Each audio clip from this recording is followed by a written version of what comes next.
Hello, welcome guys, Crypt here, and thank you for spending the month of October with me, also known as Nightmare Month, where I upload daily for the whole month of October, also known as Nightmare Month.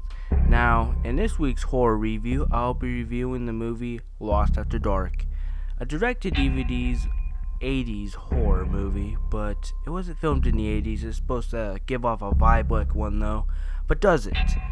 In my opinion, yes it does, and I'm about to go into why. But let me first talk about most direct-to-DVD movies. Let me just say that most of them suck. Let's just face it, a lot of the direct-to-DVD movies suck. And that's why a lot of people try to avoid these types of movies.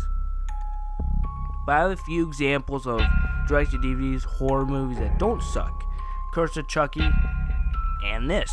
This was a very good movie, and if you ever get the chance, buy it. You might actually enjoy it. If you are a fan of the 80s, I think you might enjoy this movie. Because to me, it just felt so much like an 80s movie. And it even had a cool horror villain to go with it. By the name of Junior Jode. A cannibalistic horror villain with a huge meat cleaver to kill his victims with. Now, this is an amazing movie, and I would totally recommend it to horror fans, period, and 80s horror fans. It was just that amazing.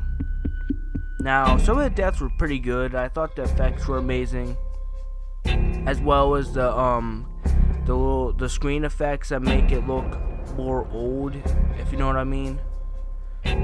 It did really well, and it made it really feel like an 80s movie. It even had cliched characters, and there's a few cliches like how the car breaks down, but they actually take off the bus, which is actually, that's not really a spoiler, it's actually a part of the plot.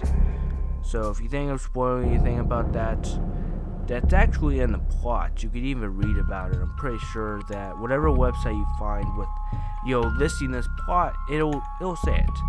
But I just want to say something cool that they added in this film.